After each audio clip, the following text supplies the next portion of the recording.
Dear student, हमेशा की भांति आज फिर हम आप लोगों के सामने वनडे एग्ज़ाम या यूपीपी से संबंधित प्रैक्टिस सेट लेकर के आए हुए हैं।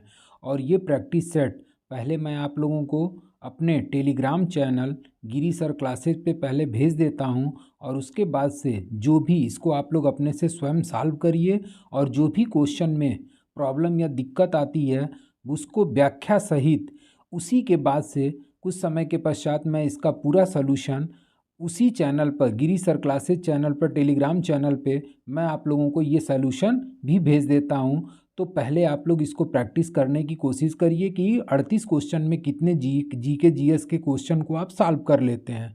उसके बाद से उसका सलूशन उस लिंक पर जा कर के हमारे चैनल पे व्याख्या सहित आप लोग प्राप्त कर सकते हैं। तो आज का जो पहला क्वेश्चन है वो ये है कि गंडक सिंचाई परियोजना किन प्रदेशों का एक संयुक्त प्रयास है। तो इसका आंसर आपका हो जाएगा उत्तर प्रदेश एवं बिहार। और ये गंडक सिंचाई परियोजना उत्तर प्रदेश एवं बिहार की संयुक्त परियोजना है, जिसकी शुरुआत, ये भी क्वेश्चन थोड़ा सा आप लोग पॉइंट नोट कर लीजिएगा कि इस गंडक परियोजना की जो शुरुआत हुई थी ये कब हुई थी, तो ये 1961 में प्रारंभ हुई थी। और इस गंडक परियोजना से नेपाल को भी लाभ प्राप्त होता है। तो उत्तर प्रदेश, बिहार और एक आपका कंट्री नोट कर लीजिएगा, नेपाल को भी इस गंडक परियोजना से लाभ प्राप्त होता है, जबकि संयुक्त परियोजना के रूप में आपका उत्तर प्रदेश एवं बिहार आएगा। अगला क्वेश्चन कि हाल ही में निम्न में किसे नेपाल का प्रधानमंत्री चुना गया। तो इसमें आपका ऑप्शन है शेर बहादुर देउबा, जबकि ये शेर बहादुर देउबा का जो कार्यकाल था ये आपका 13 जुलाई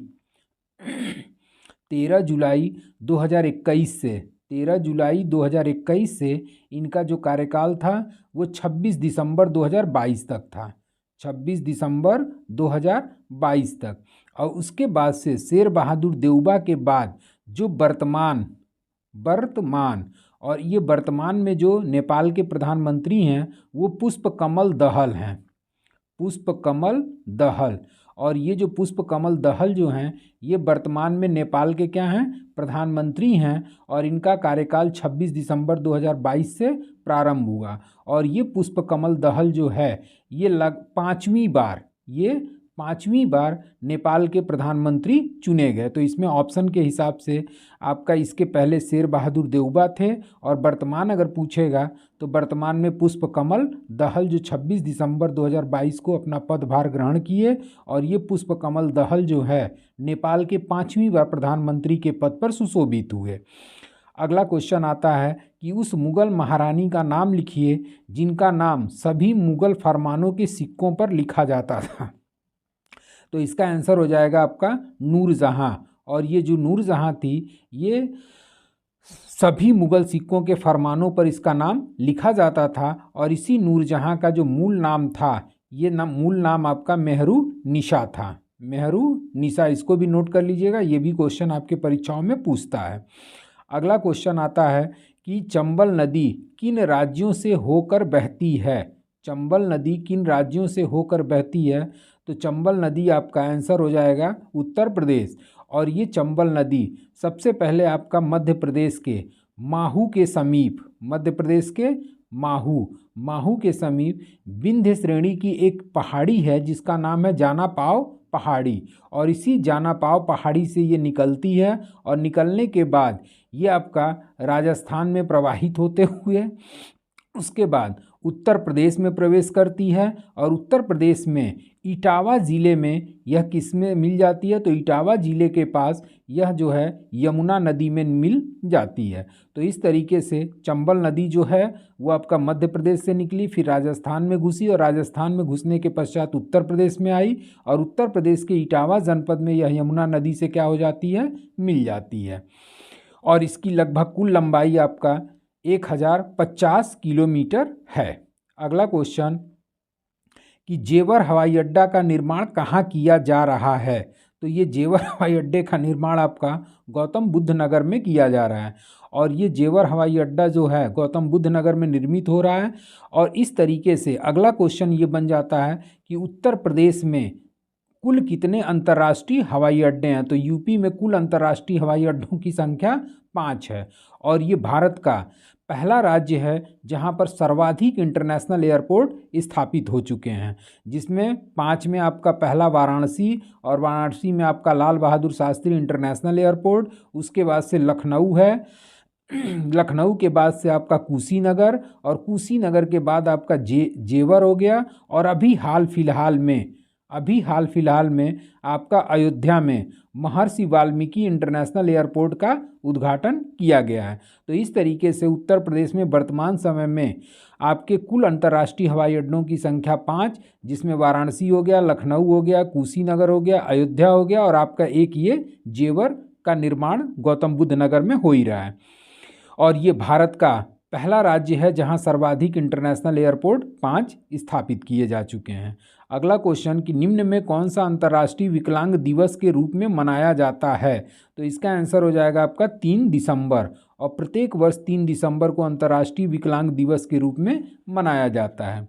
अगले क्वेश्चन पे हम लोग आते हैं, और अगला क्वेश्चन है कि भारतीय संविधान के किस अनुच्छेद के अंतर्गत केंद्र सरकार राज्य सरकारों को निर्देश दे सकती है? तो इसका आंसर आपका हो जाएगा अनुच्छेद 256, और इसी अनुच्छेद 256 के अंतर्गत केंद्र सरकार जो है राज्य सरकार को निर्देश देने का पावर रखती है। अगला क्वेश्चन आता है कि लखनऊ में कला एवं शिल्प महाविद्यालय की स्थापना कब की गई थी? तो इसका आंसर आपका हो जाएगा 1911, और इसी लखनऊ में कला एवं शिल्प महाविद्यालय की स्थापना 1911 में की गई थी। अगला क्वेश्चन कि निम्न में कौन स्वीडन की राजधानी है? तो स्वीडन की राजधानी आपका स्टॉकहोम है, और इसी स्वीडन की मुद्रा का नाम क्या है? क्रोन या क्रोना, क्रोन या क्रोना। आपके परीक्षाओं में मुद्रा, देश राजधानी मुद्रा से 2 क्वेश्चन यूपीपी में देखने को मिला है, तो राजधानी भी याद करिए, उसके साथ साथ इसकी मुद्रा को भी आप लोग अपने दिमाग में बना करके चलिए। अगला क्वेश्चन आता है कि ओठथुल्लल नृत्य शैली किस राज्य से संबंधित है? तो ओठथुल्लल नृत्य शैली जो है वो आपका केरल से संबंधित है, और यह 18वीं शताब्दी में केंचन नबियार द्वारा लाया गया था। जो ये नृत्य शैली है ये किसके द्वारा लाया गया था? ये स्टैटिक जीके का महत्वपूर्ण क्वेश्चन माना जा सकता है। केंचन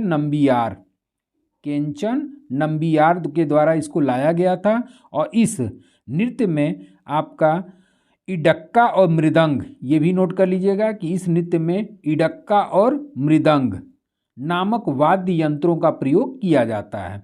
तो इस पे अब 3 क्वेश्चन निकल गए कि ओट्टथुल्लम नृत्य शैली किस राज्य की है? तो केरल की, और इसको लाने का श्रेय किसको दिया जाता है? तो केंचन नंबियार को। और इस नृत्य शैली में किन वाद्य यंत्रों का प्रयोग होता है? तो आपका मृदंग हो गया, और उसके साथ साथ इडक्का वहाँ का एक वाद्य यंत्र है। अगला क्वेश्चन कि निम्नलिखित में कौन सा हार्मोन स्तन ग्रंथियों में दुग्ध का स्राव होने में भूमिका निभाता है? तो इसका आंसर हो जाएगा ऑस्टिटोसिन। अगला क्वेश्चन कि उत्तर प्रदेश को भारत के कितने राज्यों की सीमाएं स्पर्श करती है? तो उत्तर प्रदेश जो है वो कुल मिलाकर के 8 राज्यों की सीमाओं को स्पर्श करता है, और इसका हम ट्रिक भी आप लोगों को शॉर्ट वीडियो में लिखा चुके हैं, उसको देख लीजिएगा। उसका ट्रिक है रामू छाबी झी, रामू छाबी, CHHABI से छाबी हो गया, JHH से झ होता है, आई से झी हो गया, तो रामू छाबी जी। R से राजस्थान, M से मध्य प्रदेश, U से उत्तराखंड, CH से छत्तीसगढ़, HA से हरियाणा, BI से बिहार, JH से झारखंड, और HI से हिमाचल। तो ये 8 राज्यों की सीमाओं को स्पर्श करता है, प्लस एक केंद्र शासित प्रदेश नई दिल्ली की सीमा को भी उत्तर प्रदेश स्पर्श करता है। तो 8 राज्य याद रखिएगा, और एक केंद्र शासित प्रदेश दिल्ली को स्पर्श करता है।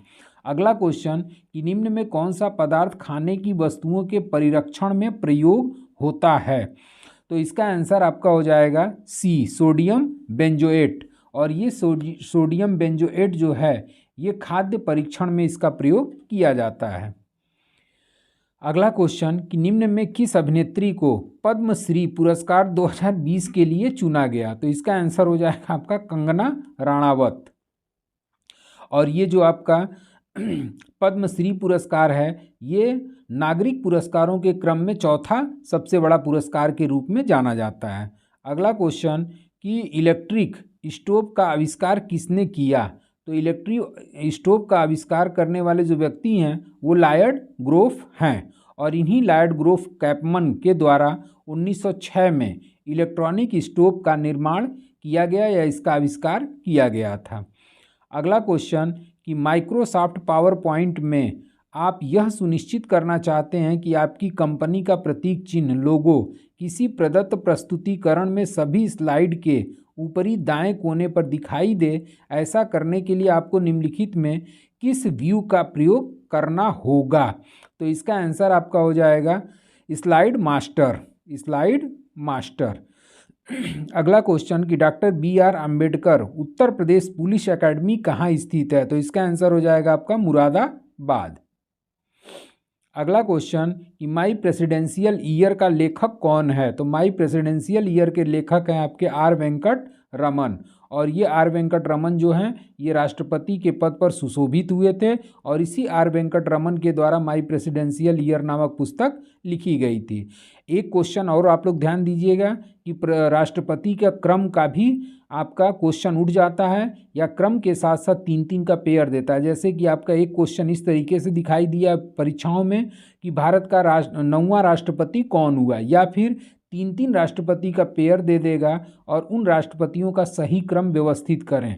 तो अगर इस टाइप के क्वेश्चन को सॉल्व करना है तो मैं शॉर्ट वीडियो में अपने ही चैनल पे इन राष्ट्रपतियों का ट्रिक, बहुत आसान ट्रिक आप लोगों को प्रोवाइड कराया हूं, और उस ट्रिक को अगर आप लोग याद कर लेंगे तो इस टाइप के दोनों क्वेश्चन आपको आसानी से सॉल्व करने को मिल जाएगा। अगला क्वेश्चन कि वर्ष 2022 के एशियाई खेलों का आयोजन कहां पर किया गया? तो वर्ष 2022 के एशियाई खेलों का आयोजन हांगझू चीन में किया गया। अब इसी 2022 के बाद आपका हर 4 वर्ष पर एशियाई गेम्स का आयोजन किया जाता है, और उसी एशियाई गेम्स में 2026 का जो एशियाई गेम्स होगा वो जापान का एक शहर है, और वो शहर कौन सा है? Nagoya, Japan. तो 2026 का आपका जो एशियाई गेम्स का आयोजन होगा वो नागोया, जापान में होगा, और ये जापान जो है अब तीसरी बार एशियाई गेम्स का आयोजन करने जा रहा है, जिसमें पहली बार इसने किया था 1958 में, और वो 1958 वाला जो एशियाई गेम्स हुआ था वो जापान के टोक्यो शहर में आयोजित किया गया था। उसके बाद से आपका 1994 में 1994 में जापान का हिरोशिमा शहर है, और उसी हिरोशिमा शहर पर दूसरी बार एशियाई गेम्स का आयोजन हुआ था, और तीसरी बार आपका नागोया, जापान में ये संपन्न होने जा रहा है। अगला क्वेश्चन कि प्रसिद्ध विरूपाक्ष मंदिर कहाँ स्थित है? तो ये जो प्रसिद्ध विरूपाक्ष मंदिर है ये आपका कर्नाटक में स्थित है, और कर्नाटक में आपका एक जगह है हम्पी, और उसी हम्पी स्मारक समूह में आपका विरूपाक्ष मंदिर स्थित है। और ये जो हम्पी स्मारक समूह है, इसी हम्पी स्मारक समूह को 1986 में यूनेस्को के द्वारा विश्व धरोहर के रूप में शामिल किया गया। यूनेस्को के विश्व धरोहर के रूप में इस हम्पी स्मारक समूह को शामिल किया गया। और ये जो हम्पी है ये किस नदी के तट पर स्थित है? तो ये आपका तुंगभद्रा नदी के तट पर स्थित है, और तुंगभद्रा नदी के दक्षिणी किनारे पर स्थित है। तो अब इससे रिलेटेड आपका 3-4 क्वेश्चन कंप्लीट हो गया। और यूनेस्को का जो विश्व धरोहर सूची है उसको भी ज़रूर देख लीजिएगा, क्योंकि आपका विश्व धरोहर में अभी 2023 में 2 नए स्थलों को शामिल किया गया, जिसमें आपका शांति निकेतन और होयसल मंदिर है। तो इस तरीके से भारत में विश्व धरोहर की संख्या 42 हो गई। और विश्व में सर्वाधिक विश्व धरोहर वाला देश कौन सा है, ये भी क्वेश्चन आने की संभावना बनती है। तो विश्व में सर्वाधिक विश्व धरोहर वाला देश आपका इटली है। तो विश्व धरोहर 42 आप लोग देख लीजिएगा, क्योंकि उसमें मैचिंग करने को आ सकता है कि कौन सी विश्व धरोहर कहाँ पर स्थित है। अगला क्वेश्चन कि प्रांतीय सरकारों के गठन निम्नलिखित में से किस अधिनियम के तहत किया गया? तो आंसर हो जाएगा आपका भारत शासन अधिनियम 1935। अगला क्वेश्चन कि किस देश में 22वां फीफा विश्व कप 2022 का आयोजन किया जाएगा? तो 2022 का जो आयोजन हुआ था वो आपका कतर में किया गया था। अब यहाँ पर अगला क्वेश्चन बन जाता है कि 2026 का फीफा वर्ल्ड कप कहाँ आयोजित होगा? तो 2026 का जो 23वां फीफा विश्व कप का आयोजन होगा वो 3 देशों की संयुक्त मेजबानी के द्वारा किया जाएगा, जिसमें आपका कनाडा हो गया, दूसरा आपका देश मैक्सिको हो गया और तीसरा आपका देश जो इसमें शामिल है वो है आपका यूएसए। तो इस तरीके से 23वां फीफा विश्व कप का आयोजन 2026 में कनाडा, मैक्सिको और यूएसए की संयुक्त मेजबानी के माध्यम से संपन्न कराया जाएगा। अगले क्वेश्चन पे आते हैं कि निम्नलिखित में किस विद्युत चुंबकीय विकिरण में सबसे लंबे तरंग दैर्घ्य होते हैं? तो आंसर हो जाएगा आपका रेडियो तरंगे। अगला क्वेश्चन कि भारत का पहला राष्ट्रीय खेल विश्वविद्यालय किस राज्य में स्थापित किया गया?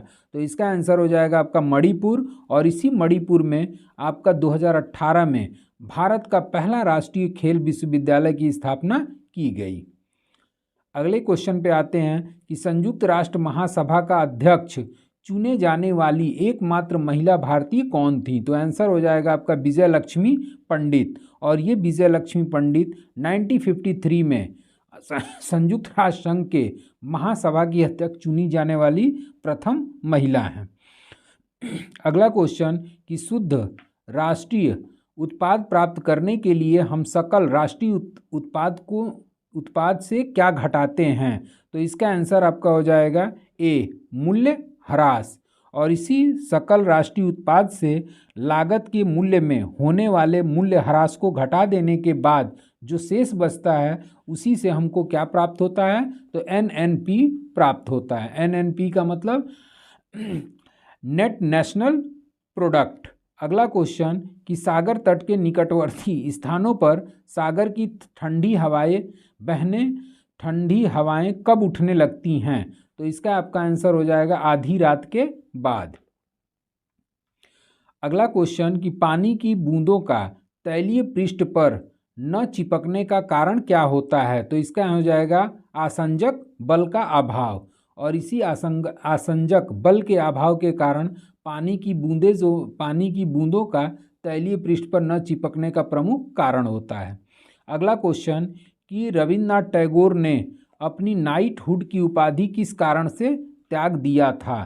तो रविन्द्रनाथ टैगोर जो थे ये अपनी उपाधि जो है जलियांवाला बाग नरसंहार के परिणाम स्वरूप इन्होंने वापस कर दिया था, क्योंकि जलियांवाला बाग हत्याकांड जो हुआ था वो आपका 13 अप्रैल 1919 को हुआ था, और 13 अप्रैल 1919 को जब जलियांवाला बाग हत्याकांड हुआ तो रविन्द्रनाथ टैगोर ने नाइटहुड की उपाधि वापस कर दिया, और इसी रविन्द्रनाथ टैगोर को आपका 1913 में साहित्य के क्षेत्र में विश्व के सबसे बड़े पुरस्कार नोबल पुरस्कार से सम्मानित किया गया था, और ये जो साहित्य का नोबल पुरस्कार इन्हें गीतांजलि नामक पुस्तक के लिए प्रदान किया गया।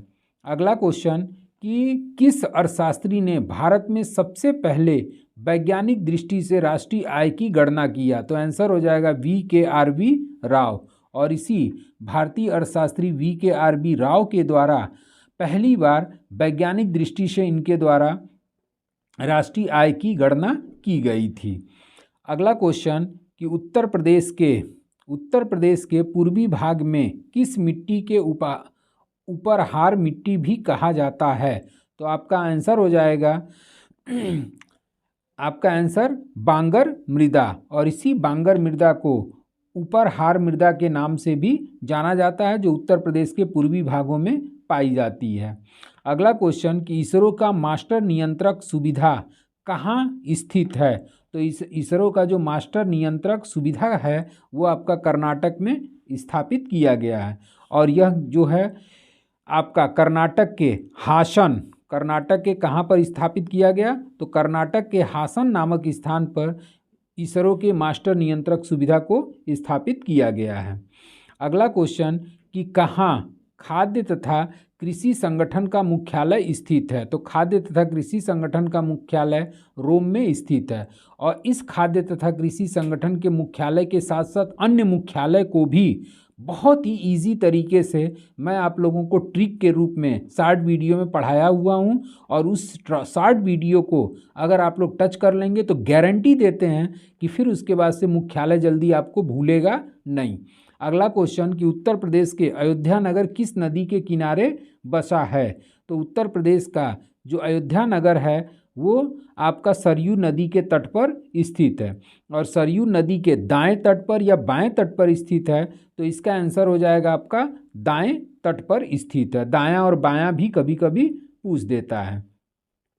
अगला क्वेश्चन कि भारत में सबसे पुराना गिरजाघर सेंट थॉमस चर्च किस राज्य में स्थित है? तो सेंट थॉमस चर्च जो है वो आपका केरल में स्थित है, और जो कि केरल के थ्रिसूर जिले में, केरल के किस जिले में? तो थ्रिसूर जिले में यह भारत का सबसे प्राचीन गिरजाघर सेंट थॉमस चर्च स्थित है।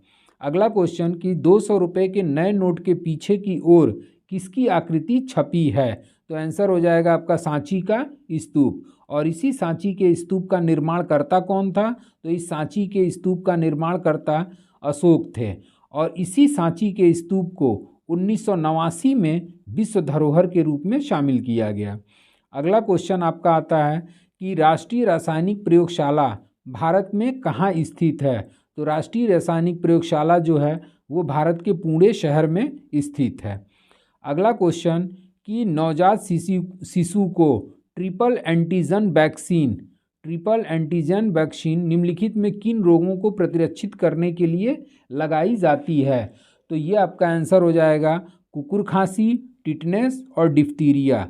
इसी कुकुर खांसी, टिटनेस और डिप्थीरिया से बचने के लिए नवजात शिशु को ट्रिपल एंटीजन वैक्सीन लगाया जाता है। तो इस तरीके से ये आपका 38 क्वेश्चन का सेट हमने आप लोगों को व्याख्या के साथ सॉल्व करा दिया। इसके साथ साथ और भी जो हमने आप लोगों को गाइडलाइन दिया है उसको ज़रूर देखते रहिएगा। हमारे चैनल पे वो सारी चीज़ें प्रोवाइड की गई हैं। तो आज के लिए बस इतना ही। Thank you so much.